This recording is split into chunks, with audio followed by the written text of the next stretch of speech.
Ostwald dilution law पिछला दिन का एक स्टेटमेंट समाप्त हुआ है, लेकिन उससे संबंधित और भी बहुत सारी बातें अभी बची हुई हैं। पिछला दिन आप जो देखे थे, पहले आप उसको एक बार याद कीजिए। आपने देखा था कि अल्फा जो था ये इन्वर्सली प्रोपोर्शनल था स्क्वायर रूट ऑफ कंसंट्रेशन का, और यही अल्फा डायरेक्टली प्रोपोर्शनल था स्क्वायर रूट ऑफ वॉल्यूम का। मतलब कंसंट्रेशन के बढ़ने से अल्फा घटता है और कंसंट्रेशन के घटने से अल्फा बढ़ता है। वॉल्यूम सॉल्यूशन का बढ़ाते जाइए डाइल्यूट कर करके तो अल्फा बढ़ेगा, और वॉल्यूम घटाते जाइए तो अल्फा घटेगा। यहां से एक बात कल स्पष्ट हुआ था कि वीक इलेक्ट्रोलाइट का जो डिग्री ऑफ डिसोसिएशन होता है वो बदल सकता है। जैसे जैसे पानी मिलाते जाएंगे वैसे वैसे वो बढ़ता चला जाएगा। तो इसी बात से संबंधित अभी बहुत सारी बातें हैं जिसको हम लोग लिखेंगे। लिखिए तो।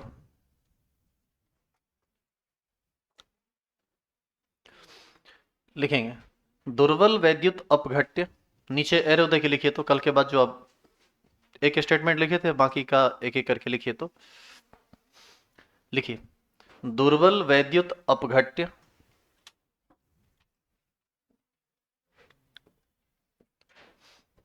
के वियोजन की मात्रा, दुर्बल वैद्युत अपघट्य के वियोजन की मात्रा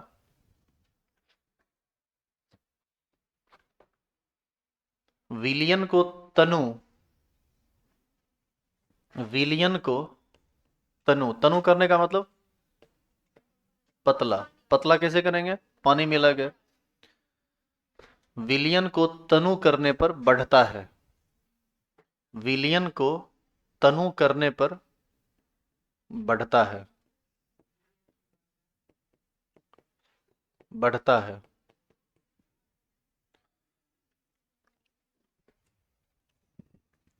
दुर्बल वैद्युत अपघट्य के वियोजन की मात्रा विलियन को तनु करने पर बढ़ता है।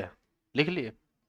अब सुनिए, जो प्रबल वैद्युत अपघट्य होता है उसके अल्फा का मान तो हम लोग जनरली एक याद रखते ही है ना।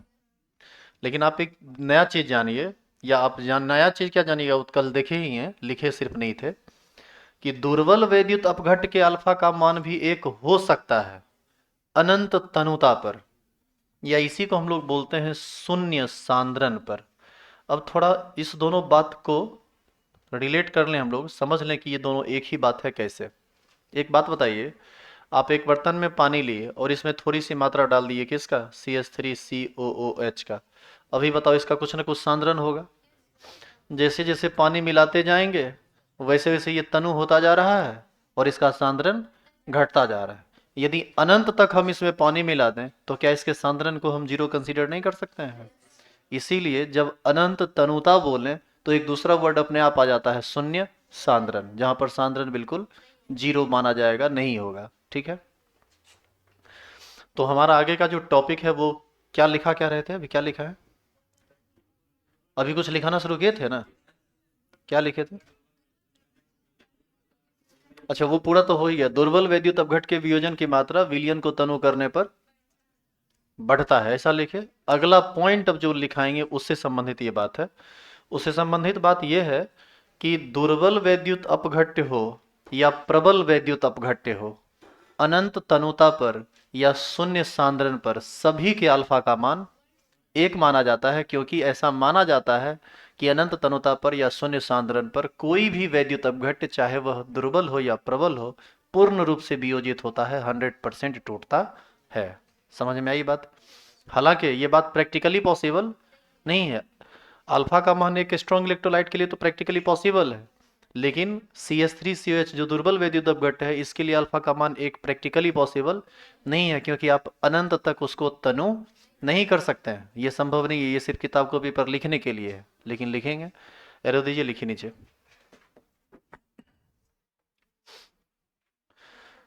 लिखेंगे अनंत तनुता या शून्य सांद्रण,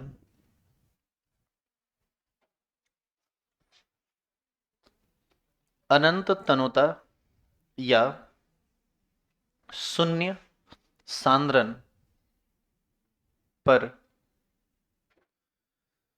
सभी वैद्युत अपघट्य अनंत तनुता या शून्य सांद्रण पर सभी वैद्युत अपघट्य, ब्रैकेट में लिखेंगे दुर्बल या प्रबल,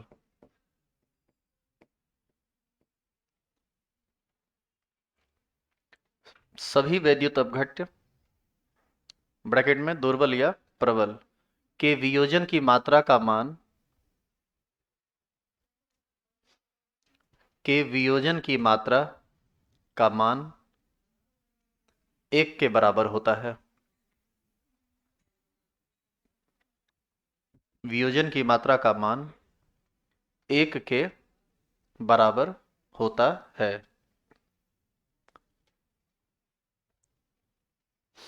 हो गया, लिख लिए। तो अभी आप एक चीज सुनिए पहले। अभी आपने देखा कि दुर्बल वैद्युत अपघट्य के अल्फा का मान भी 1 हो सकता है। कब? जब अनंत तक हम तनु कर दें। ये प्रैक्टिकली पॉसिबल नहीं है। अब सुनिए अगला बात। ये जो प्रबल वैद्युत अपघट्य है जिसके अल्फा का मान आप कितना रटे हुए हैं, यह भी 1 से कम हो सकता है। ये 1 से कम तब होगा जब विलयन का सांद्रण 1 मोल पर लीटर से ज्यादा हो। 1 मोल पर लीटर यानी जिसको आप क्या बोलते हैं, 1 m। ज्यादा गाढ़ा विलयन यदि होगा ना प्रबल वैद्युत अपघट्य का, तो वो भी तब 100% डिसोसिएट नहीं होता है, ऐसा माना जाता है। तो हम कह सकते हैं कि तब तो उस केस में अल्फा का मान वहां भी 1 नहीं होगा। तब न कभी कभी लिख देता है कि ये 90% डिसोसिएट हुआ। 90% डिसोसिएट हुआ इसका मतलब अल्फा का मान 1 नहीं है। तो ये जनरली तब होता है जब उसका सांद्रण 1 m से ज्यादा होता है, मतलब ज्यादा गाढ़ा रहेगा तब फिर वो भी पूरा का पूरा नहीं टूटेगा। लिखेंगे, यदि प्रबल वैद्युत अपघट्य वाले विलयन, नहीं बाबू एरो देके लिखना है आगे, नेक्स्ट पॉइंट। यदि प्रबल वैद्युत अपघट्य वाले, यदि प्रबल वैद्युत अपघट्य वाले विलयन का सांद्रण 1 मोल पर लीटर या 1 m, यहां बोर्ड पर लिखा हुआ है 1 मोल पर लीटर या 1 m से अधिक हो, अधिक हो तो उसके अल्फा का मान, तो उसके अल्फा का मान 1 से कम हो जाता है। आप प्रैक्टिकल इन बातों को समझ रहे हैं? यदि आप दो प्रबल वैद्युत अपघट्य भी ले लीजिए तब वो भी 100% डिसोसिएट नहीं करेगा यदि आप बहुत ज्यादा गाढ़ा कर देते हैं विलयन को तो। और कितना ज्यादा गाढ़ा कर देते हैं? 1 m से ज्यादा। क्या यहां तक में कोई परेशानी है? अब अगला सुनिए।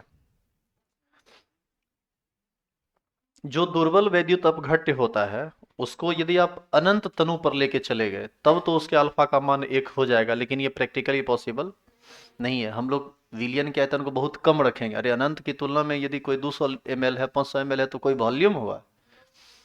तो ऐसी स्थिति में सुनिएगा ध्यान से। अब दुर्बल वैद्युत अपघट्य के अल्फा का जो मान होता है ना, ये 1 से बहुत बहुत बहुत कम होता है। और ये 1 से इतना कम होता है ना कि आप 1 की तुलना में उसको नेग्लेक्ट कर सकते हैं, आप उसको नकार सकते हैं कि कुछ है ही नहीं। बात समझ में आ रही है? तो यहां पर हम ये लिखने वाले हैं कि दुर्बल वैद्युत अपघट्य के वियोजन की मात्रा का मान 1 से बहुत ही कम होता है। और यह इतना कम होता है कि 1 की तुलना में हम इसको नेग्लिजिबल मानते हैं, ना के बराबर मानते हैं। आई बात समझ में? लिखिए तो।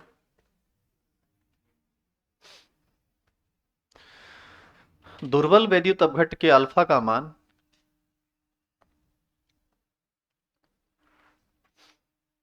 दुर्बल वैद्युत अपघट्य के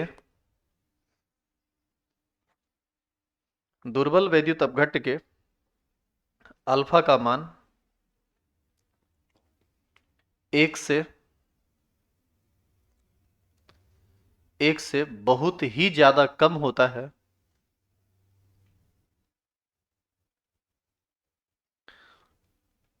एक से बहुत ही कम होता है,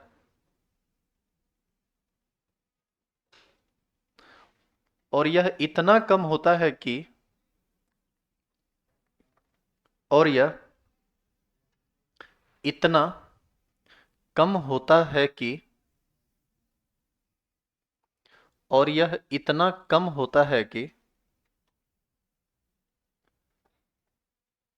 एक की तुलना में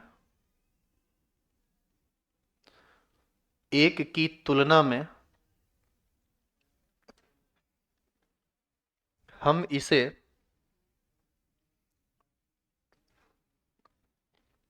एक की तुलना में हम इसे ना के बराबर मानते हैं। एक की तुलना में हम इसे ना के बराबर मानते हैं। हो गया लिखा हुआ। अब अगला सुनिए।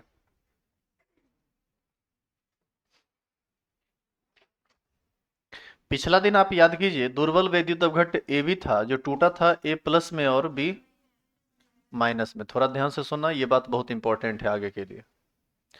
आप याद करो, इसका प्रारंभिक सांद्रण आप क्या माने थे? सी।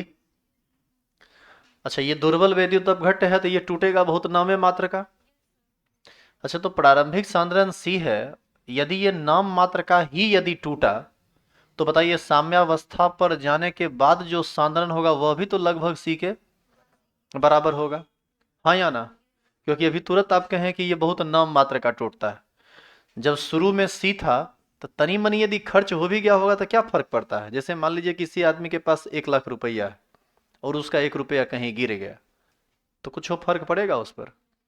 तो ऐसी स्थिति में यहाँ पर कोई फर्क नहीं पड़ेगा। तो ऐसा तब माना जा सकता है कि दुर्बल वैद्युत अपघट्ट का प्रारंभिक सांद्रण और दुर्बल वैद्युत अपघट्ट का साम्यावस्था पर का सांद्रण, ये दोनों आपस में लगभग बराबर होता है। ऐसा मान सकते हैं कि नहीं? क्योंकि उसका खर्च जो है वो नेग्लिजिबल है, वो ना के बराबर है, तो हम लोग उसको नकार देते हैं। तो इसको थोड़ा और बढ़िया से समझिए। मान लीजिए शुरुआती सांद्रण है इसका सी, इसका 0 और इसका 0। टी बराबर कितना? 0। मान लीजिए सी का मान 2 है, यानी 2 मोल पर लीटर। प्रारंभ में एबी का सांद्रण कितना लिया गया? 2 मोल पर लीटर। अब मान लो इसके अल्फा का मान 1 से काफी कम होता है, तो हम मान लेते हैं 0.0001, ऐसा मान लेते हैं। अल्फा का मान बताइए 1 से काफी कम है कि नहीं? और वो 1 से इतना कम है कि 1 की तुलना में हम उसको ना के बराबर मान सकते हैं। अब बताइए चेंज कितना से करेंगे? माइनस सी अल्फा से। हाँ या ना? तो सी अल्फा से करेंगे तो फाइनली ये बचेगा कितना, थोड़ा इस पर सोचते हैं। सी का मान कितना है? सी का मान 2, और सी अल्फा यही ना खर्च है, तो सी का मान है 2 और गुना अल्फा कितना है? 0.0001। इसमें माइनस ना लगा हुआ है, इसको गुना कीजिए तो 2 से, 0.0002, यही ना होगा। अब 2 में आप इतना घटा दीजिए, आप घटाइए नहीं घटाइए कुछ फर्क पड़ेगा रे? ये लगभग तुमको 2 ही मिलेगा। इसीलिए हम बोले कि प्रारंभिक सांद्रण और साम्यावस्था पर का सांद्रण जो वैद्युत अपघट्ट दुर्बल वैद्युत अपघट्ट का होगा, उसका प्रारंभिक सांद्रण और साम्यावस्था पर का सांद्रण दोनों आपस में लगभग बराबर होगा। क्लियर है ये? अब आगे की बात सुनिए। तो यहां पर हम इस चेंज को नेग्लेक्ट कर दिए और जो प्रारंभिक था उसी को हम अंतिम भी मान लिए। आइए थोड़ा इधर, ये खर्च होगा सी अल्फा, तो ये बनेगा कितना? Plus C alpha. Plus C alpha का मतलब 0.0002 बनेगा। ये कितना बनेगा? 0.0002 बनेगा। क्या तुम यहां भी नेग्लेक्ट कर दोगे? क्यों नहीं करोगे नेग्लेक्ट? यहां पर सी था, सी में इतना छोटा सा खर्च हुआ तो जो बचा वो लगभग सी के बराबर हो गया। लेकिन यहां पर तो कुछ हो नहीं था, कुछ था ही नहीं, और उस कुछ में थोड़ा बन गया, तो आप इसको नेग्लेक्ट नहीं कर सकते हैं। तो आपको कहाँ नेग्लेक्ट करना है और कहाँ नेग्लेक्ट नहीं करना है ये भी अपने हिसाब से सोचना पड़ेगा इस चैप्टर में। अभी हम आपको कुछ कुछ बता रहे हैं, लेकिन आगे आने वाले टाइम में हम आपको हर बार नहीं बता पाएंगे कि कहाँ नेग्लेक्ट करना है कहाँ नेग्लेक्ट नहीं करना है, ये आपको खुद सोचना पड़ेगा। तो तुलनात्मक दृष्टिकोण से आप देखिए कि कहाँ नेग्लेक्ट करने से वैल्यू पर फर्क नहीं पड़ेगा, कहाँ नेग्लेक्ट करने से वैल्यू पर फर्क पड़ेगा। जैसे आप याद कीजिए कल 1 प्लस अल्फा था तो अल्फा को नेग्लेक्ट कर दिए, 1 माइनस अल्फा था अल्फा को नेग्लेक्ट कर दिए, क्योंकि दुर्बल विद्युत अपघट के लिए अल्फा का मान 1 से काफी कम होता है। लेकिन कहीं पर 1 गुना अल्फा रहता तो नेग्लेक्ट कर देते, गलत हो जाता फिर। समझ रहे हैं आप? तो यहां पर शुरुआती सांद्रण 2 था, तन्नी मनी खर्च हुआ तो बचा भी 2, लेकिन यहां पर शुरुआती सांद्रण 0 था, जितना खर्च हुआ तनी मनी उतने यहां बना, लेकिन इस तनी मनी को यहां पर नेग्लेक्ट नहीं करेंगे, क्योंकि प्रारंभ में 0 था। जब कुछ नहीं है तो कुछ नहीं है तो कुछ सही, कुछ और नहीं है तो कुछ और सही, लेकिन कुछ तो होना ही चाहिए।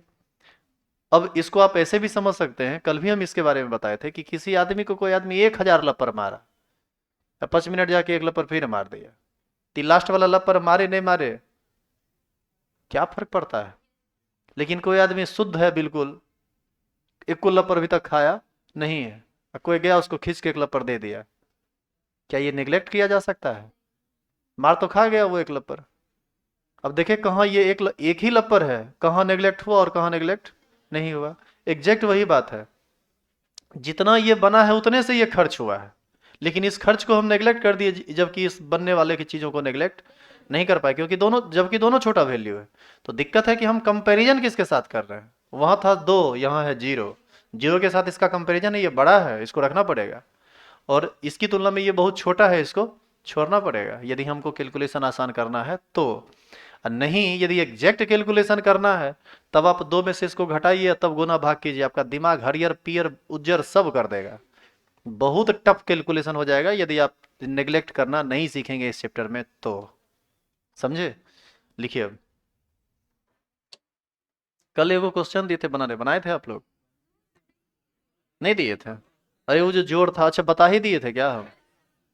ठीक है, देखो उस तरह के जोड़ में ना, जैसे तुमको दे दिया 10 का पावर 7 प्लस 10 का पावर 9, जोड़ने के लिए दे दिया, ठीक है? इसको नेग्लेक्ट मत कर देना, नेग्लेक्ट करोगे गड़बड़ा जाएगा ये। इसमें क्या करना है, 10 का पावर 7 है तो 10 का पावर 7 लिख दीजिए, प्लस इस 10 का पावर 9 को जो है ना 10 के पावर 7 के टर्म में लिखिए। हम 10 का पावर 9 को लिख सकते हैं 10 का पावर 7 गुना 10 का पावर 2, ऐसा लिख सकते हैं कि नहीं? ऐसा लिख सकते हैं।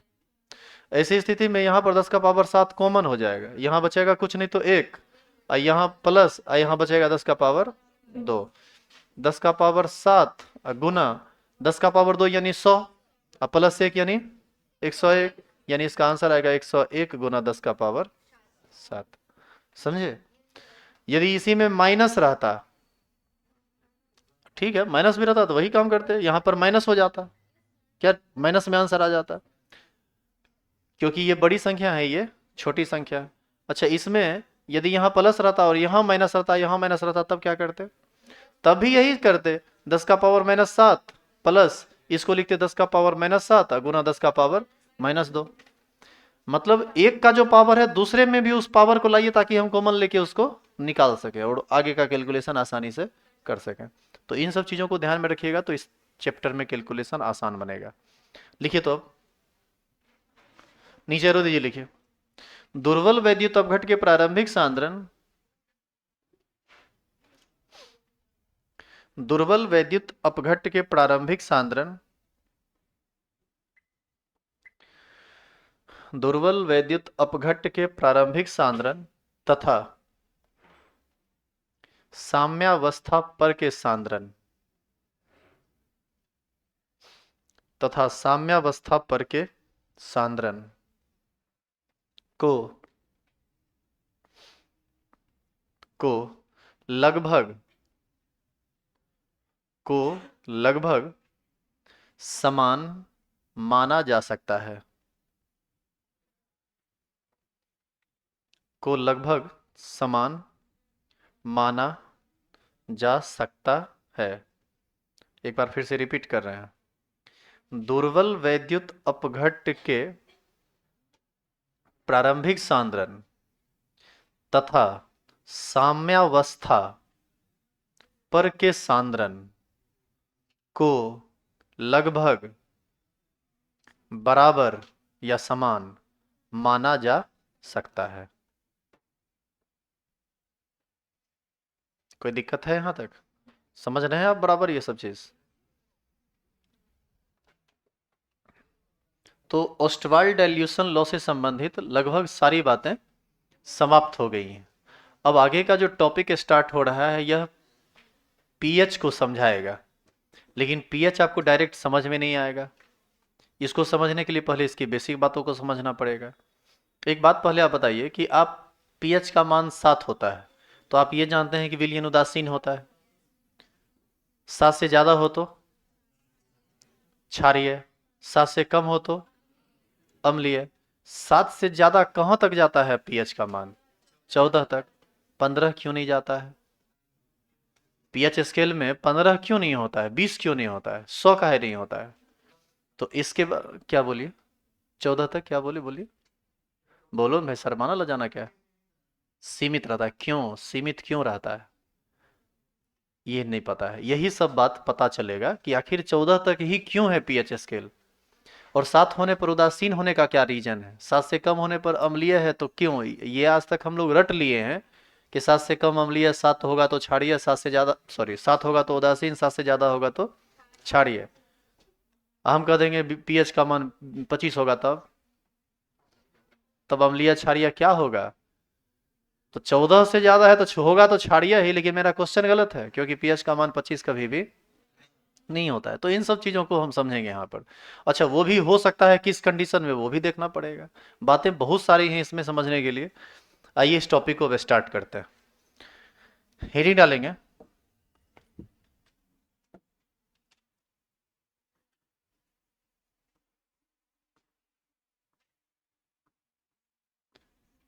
जल का स्व आयनीकरण।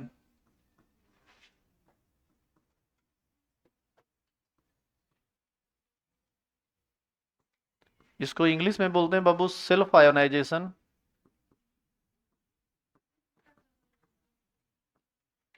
Of water.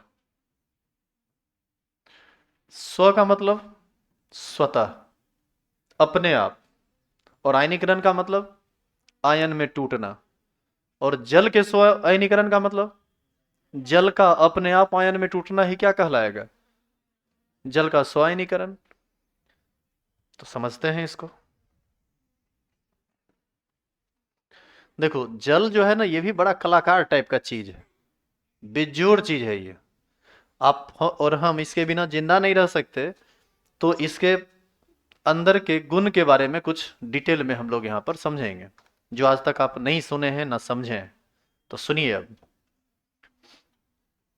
H2O, इसका स्ट्रक्चर होता है ऐसा, और इस पर होता है लोन पेयर।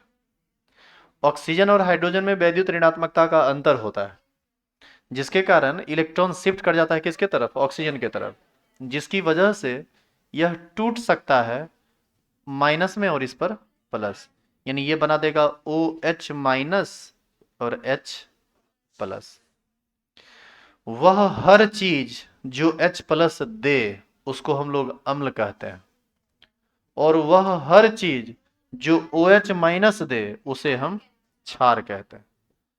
और ये कलाकार देखा कैसा है, ये क्या किया, दोनों दे दिया, H प्लस भी दे दिया, OH माइनस भी दे दिया।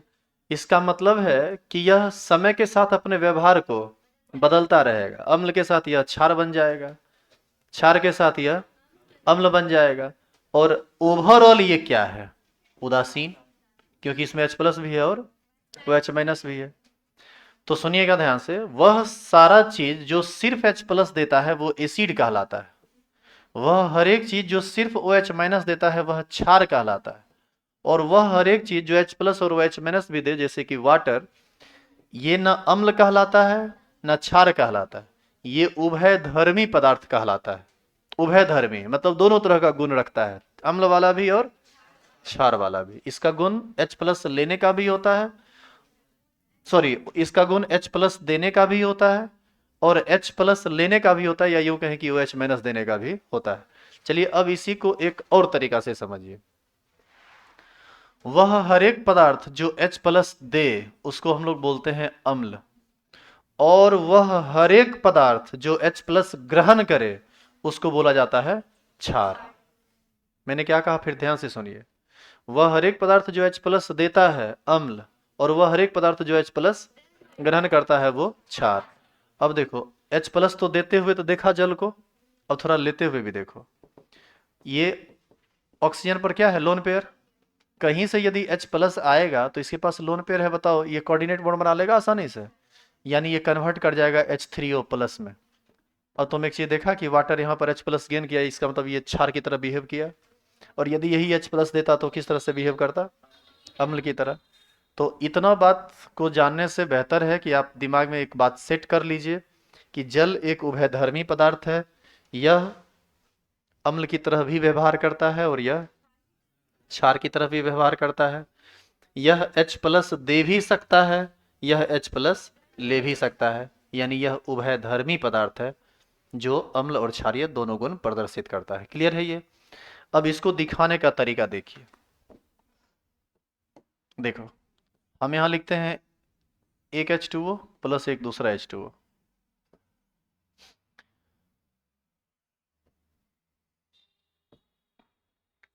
इसको जानने से पहले एक और बात समझिए। जैसे ये एक गिलास पानी है,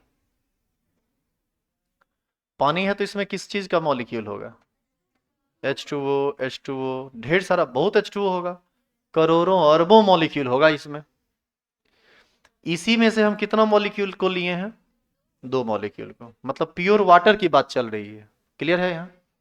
अब देखो, हम लोग क्या समझते हैं ना कि वाटर प्योर है तो वो H2O के रूप में है, वास्तव में ये ऐसा नहीं है। वास्तविक वास्तविक बात यह है कि जल जो है ना ये अपने आप टूटते रहता है। कैसे, H प्लस में और OH माइनस में। H प्लस भी देता है, OH माइनस भी देता है। H प्लस दिया इसलिए अम्लीय, OH माइनस दिया इसलिए क्षारीय, लेकिन दोनों दे दिया इसलिए ओवरऑल उदासीन रहता है, इसको पीने में कोई दिक्कत नहीं है। तो ये जल, इसको कोई तोड़ता नहीं है, ये अपने आप टूटता रहता है, इसीलिए हम लोग इसको क्या बोले हैं, जल का स्वतः आयनीकरण या स्व आयनीकरण, स्वतः भी आप बोल सकते हैं। तो जल ये अपने आप टूटता है, लेकिन आप ध्यान रखिएगा कि जल अपने आप टूटता जरूर है, लेकिन ऐसा नहीं है कि सारा का सारा मॉलिक्यूल टूट जाता है H प्लस में और OH माइनस में। करोड़ में एगो पार्टिकल, दूगो पार्टिकल टूटेगा। इसका मतलब है कि यह दुर्बल वैद्युत अपघट्ट की तरह व्यवहार करता है, यानी आप लाख करोड़ लेंगे तो उसमें दो चार गो टूटेगा, भदर शून्य की तरह टूटता है लेकिन बहुत कम टूटता है। आपके दिमाग में आएगा कि सर इसको देखा कौन, लाख करोड़ में टूटता है। ये सब एक्सपेरिमेंट से साबित होता है, टोटल चीज एक्सपेरिमेंट से साबित होता है। 12th में जब आप कोलरास लॉ पढ़ेंगे ना तो ये सब आपको समझ में आ जाएगा कि कैसे, और वहीं से कुछ बातें आई भी हैं। लेकिन ज़्यादा डीपली कुछ केमिस्ट्री को बोलने में थोड़ा हमको दिक्कत होता है, कि आप समझने नहीं लगते हैं तो आपका फेस का एक्सप्रेशन ही चेंज हो जाता है। तो इसीलिए हम उस बातों को यहाँ छेड़ नहीं रहे हैं। सुनिए, H2O में एक क्या किया, ये यह H प्लस दिया, यदि यह H प्लस दिया तो हम इसको क्या बोल दिए, अम्ल। और ये चुट्टा क्या किया, उस H प्लस को ग्रहण कर लिया, तो यह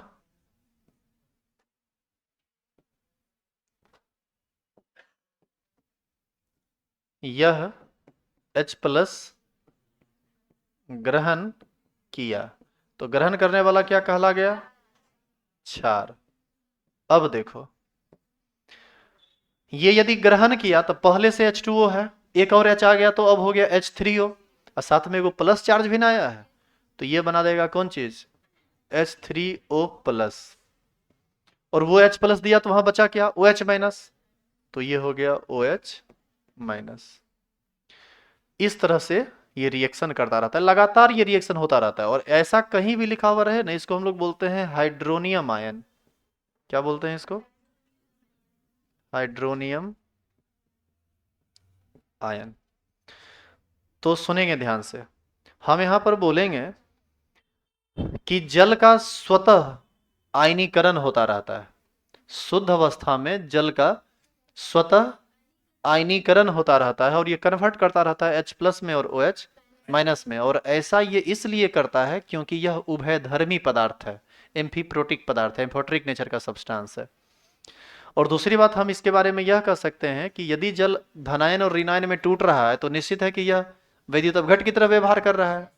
और अभी तुरंत हम आपको बोल रहे हैं कि यह बहुत कम संख्या में टूटता है, तो यह प्रबल वैद्युत अपघट की तरह व्यवहार नहीं करता, यह एक दुर्बल वैद्युत अपघट की तरह व्यवहार करता है। दूसरी बात, यदि दुर्बल वैद्युत अपघट की तरह व्यवहार करता है तो निश्चित है कि वह रिवर्सिबल होगा, और यदि वह रिवर्सिबल है तो निश्चित है कि वह साम्यावस्था पर पहुंचेगा, और साम्यावस्था पर पहुंचेगा तो निश्चित है कि हम वहां पर साम्य स्थिरांक निकालेंगे, और साम्य स्थिरांक आयन का निकालेंगे, इसीलिए हम इसको आयनिक इक्विलिब्रियम में पढ़ते हैं।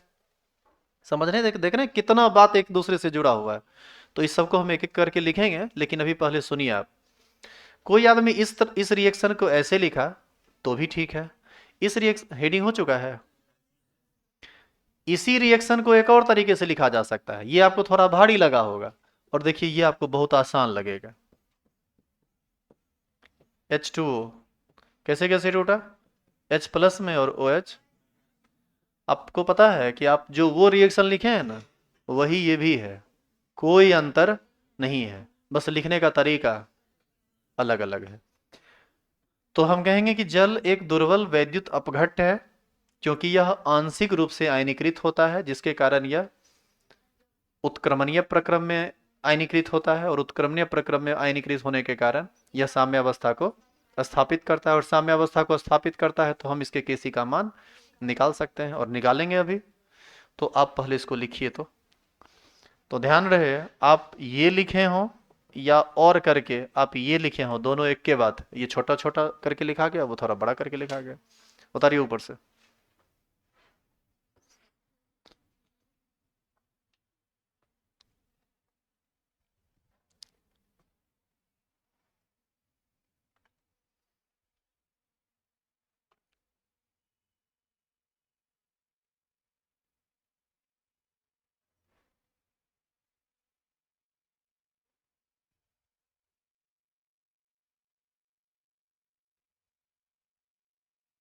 यहां से हमारा नीचे जो स्टेटमेंट बनेगा वो होगा,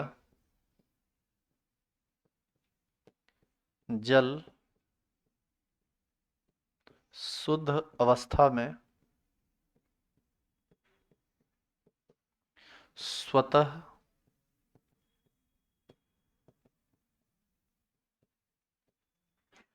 आयनीकृत होता है। जल शुद्ध अवस्था में स्वतः आयनीकृत होता है क्योंकि यह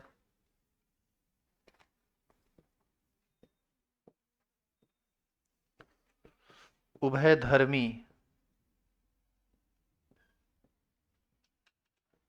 पदार्थ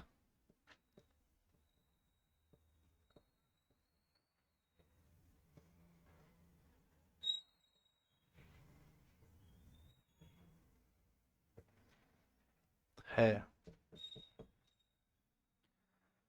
जल शुद्ध अवस्था में स्वतः आयनीकृत होता है क्योंकि यह उभयधर्मी पदार्थ है।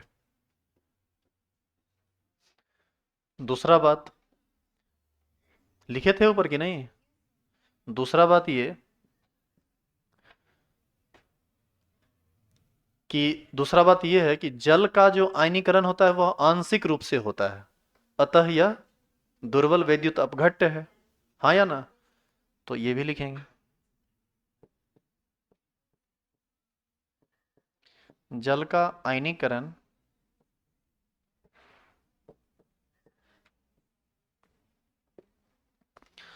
आंशिक रूप से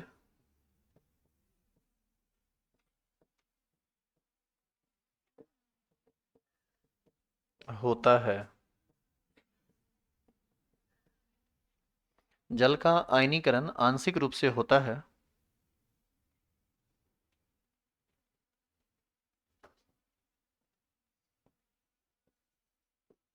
अतः यह दुर्बल वैद्युत अपघट्य है,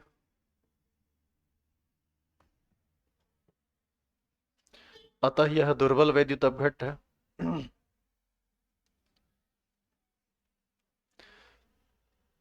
और इसी में हम लिखेंगे कि दुर्बल वैद्युत अपघट्य होने के कारण, दुर्बल वैद्युत अपघट्य होने के कारण, दुर्बल वैद्युत अपघट्य होने के कारण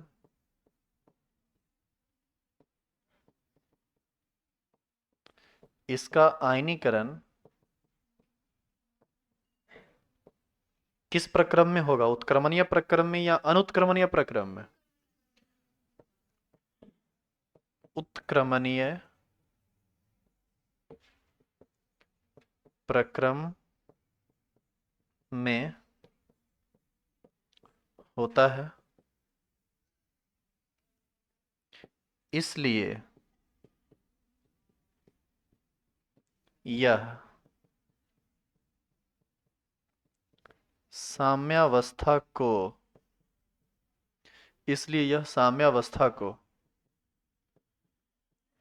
स्थापित करता है।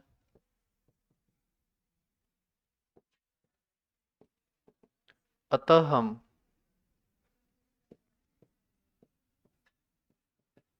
इसके लिए भी केसी का मान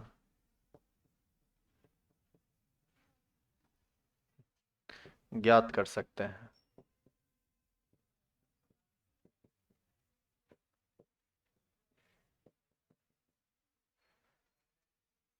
अतः हम इसके लिए भी केसी का मान ज्ञात कर सकते हैं।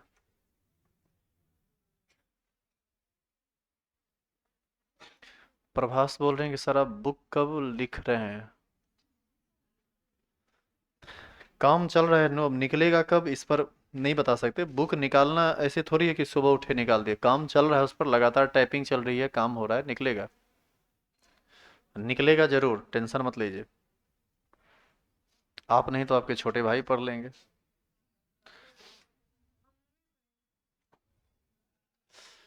हो गया जी।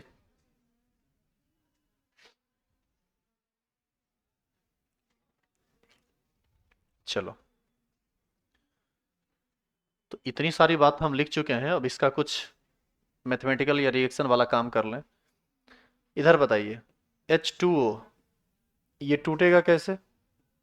H प्लस में और लाख में एगो दूगो टूटेगा, रिवर्सिबल है।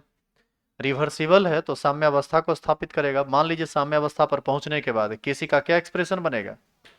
Concentration of H plus ion into concentration of OH minus ion बटे कंसंट्रेशन ऑफ H2O। ऐसा लिख सकते हैं कि नहीं? अब यहां से एक नया बात सीखिए, ये क्या लिखा हुआ है? ये जो लिखा हुआ है इसी को आप कॉपी कर लीजिए और नीचे एग्जैक्ट सेम लिख दीजिए। बताइए कोई अंतर किए हैं? अब अंतर कहां है वो देखो, ये जो केसी लिखे हो ना, केसी क्या है? साम्य स्थिरांक। अब इसी साम्य स्थिरांक को हम केसी नहीं बोल के बोलेंगे के डब्ल्यू। क्या बोलेंगे? के डब्ल्यू। यानी जल के लिए जब आप साम्य स्थिरांक का मान निकालते हैं तो उसको हम केसी से नहीं सूचित करके के डब्ल्यू से सूचित करते हैं। यानी कंसेप्ट में कोई अंतर नहीं, सारी बात वही है, बस अंतर खाली नाम में है, सिंबल में। आज के बाद जल के लिए जब आप साम्य स्थिरांक निकालेंगे तो उसको केसी नहीं बोलेंगे, क्या बोलेंगे? के डब्ल्यू। और यह भी जानिए कि ये के डब्ल्यू का नाम क्या है, के डब्ल्यू का एक स्पेशल नाम भी है।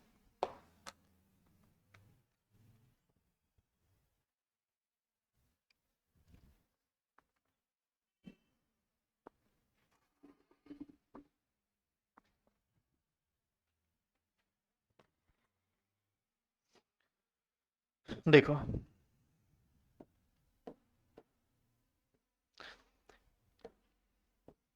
के डब्ल्यू को बोला जाता है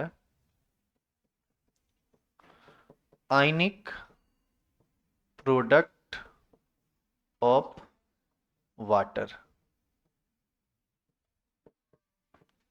जल का आयनिक गुणांक।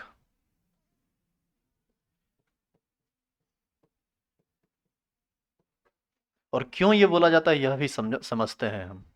अगला टॉपिक, ये आगे का जो पॉइंट है उसमें, क्या इसको बढ़ाते रहें ऊपर?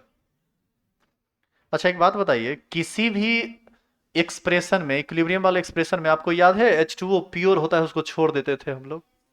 तो हम लोग यहाँ पर क्या लिख सकते हैं, KW बराबर, अच्छा एक बात बताइए क्यों छोड़ देते हैं ये बताइए। H प्लस आयन की मात्रा बढ़ाएंगे तो H प्लस आयन का सांद्रण बढ़ेगा, OH माइनस की मात्रा बढ़ाएंगे तो OH माइनस का सांद्रण बढ़ेगा। लेकिन पानी में थोड़ा और पानी ही मिला दें तो क्या उसका सांद्रण बढ़ जाएगा? तो सांद्रण बढ़ता घटता नहीं, इसीलिए हम लोग इसको छोड़ दिया करते थे, सॉलिड को छोड़ दिया करते थे, प्योर वाटर को या प्योर सॉल्वेंट को छोड़ दिया करते थे। तो KW बराबर क्या लिख सकते हैं, concentration of H plus into concentration of OH minus. तुम देखा, दोनों आयन के सांद्रण के गुणनफल को ही ना KW कहते हैं। इसीलिए तो आयनिक प्रोडक्ट, प्रोडक्ट का मतलब गुना है यहाँ, आयनिक प्रोडक्ट ऑफ वाटर को ही हम लोग क्या बोलेंगे, KW। तो इसको लिखेंगे।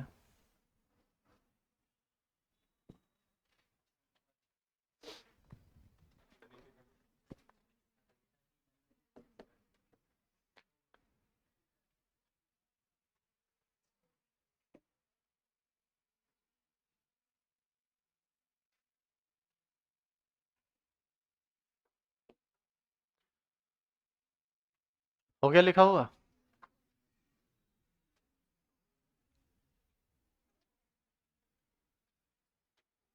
तो KW बराबर क्या आया, concentration of H plus into concentration of OH minus. अब सुनिएगा ध्यान से, KW का मान निकलेगा कैसे, इधर देखो, यहां देखना ध्यान से सभी लोग। इस बर्तन में जल है, क्या है इसमें, मान लो 25 डिग्री सी हम ले लेते हैं टेम्परेचर, कितना डिग्री, 25 डिग्री सी। अब जल है तो ये अपने आप टूटा होगा, तो इसके अंदर जरूर H प्लस और OH माइनस का कुछ ना कुछ आयन होगा कि नहीं होगा। तो इस H प्लस का कुल सांद्रण क्या होगा, इस OH माइनस का कुल सांद्रण क्या होगा, यदि ये दोनों हमको पता चल जाए तो दोनों को गुना करके KW का मान निकाला जा सकता है कि नहीं। तो ये मान प्रैक्टिकली कोलराउस ने निकाला, KW का मान 10 का पावर माइनस 14 होता है।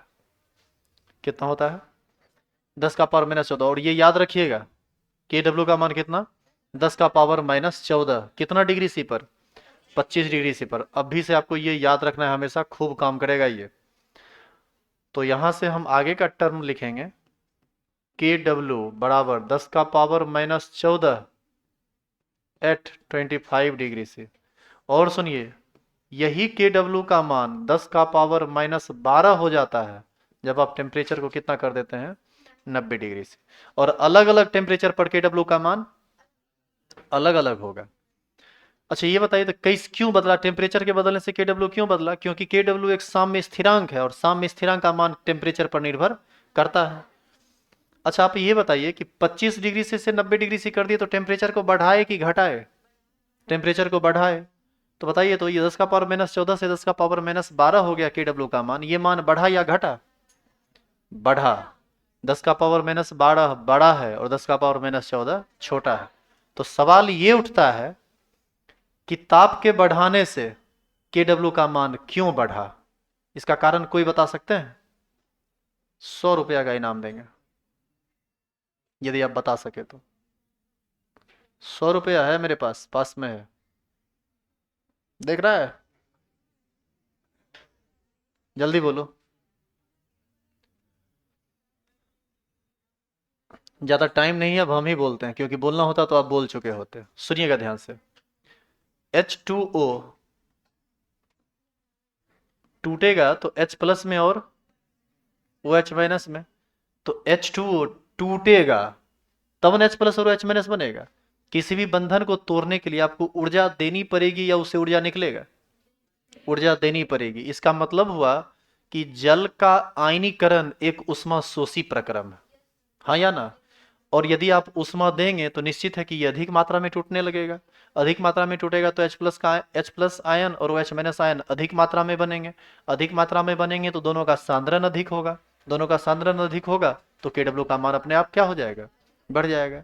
यानी यहाँ से एक स्टेटमेंट बनेगा कि जल का आयनीकरण एक उष्मा शोषी प्रक्रम है जिसके कारण ताप के बढ़ने से KW का मान बढ़ जाता है। यही बात इतने बोलते 100 रुपया मिल जाता। लेकिन रुपया कमाने के लिए मथाना चाहिए। जैसे हमारे पास थोड़ा बहुत है तो हम कमा रहे हैं, और तुम्हारे पास नहीं है तो तुम गंवा रहे हो। चलो लिखो, अन्नो सुन लो, इसको लिखो, ये दोनों को हमेशा याद रखना है। हमेशा याद रखें, ऑलवेज रिमेंबर। नहीं याद रखने पर हड्डी पसली तोड़ के माथा पर बांध दिया जाएगा बोझ बना के। लिखेंगे, जल का आयनीकरण, तनी पूछना किसी से, समझा? पीएच पूछना कि 15 काहे नहीं होता है, 18 काहे नहीं होता है, अरे जो तुम्हारा दोस्त यार होगा उससे।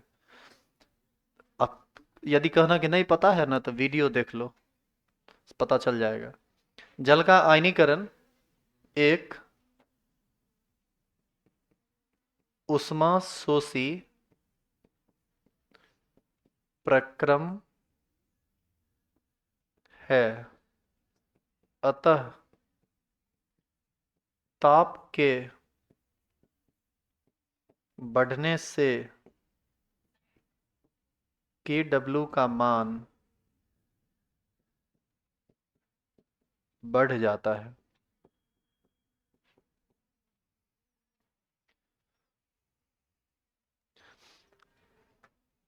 हम लोगों को काम कितना पर करना होता है, बोलिए? 25 डिग्री सी पर, क्योंकि इसको स्टैंडर्ड टेम्परेचर माना गया है। हम किसी भी विलियन के पीएच वगैरह को निकालते हैं ना तो वो अंडरस्टूड होता है कि कितना डिग्री सी पर हम काम कर रहे हैं, 25 डिग्री सी पर। और 25 डिग्री सी पर KW का मान कितना होता है, 10⁻14। यदि ये 10⁻15 होता तो जरूर पीएच का मान 15 होता, लेकिन ऐसा नहीं है, ये होता है 10⁻14। इसी सब के बारे में डिटेल में काम होगा कल। कल पूरा पीएच स्केल सॉल्व करेंगे। कोई दिक्कत भी है यहाँ तक? घर पे जाके ना पूरा एक बार पढ़िएगा ध्यान से कि क्या क्या लिखे हैं, बड़ा जटिल चीज आप पढ़ रहे हैं। और जो लोग नए हैं पेशेंस रखिए। एक या दो कितना फरवरी से बोले, 2 फरवरी से? तो 2 फरवरी से बैच स्टार्ट होगा।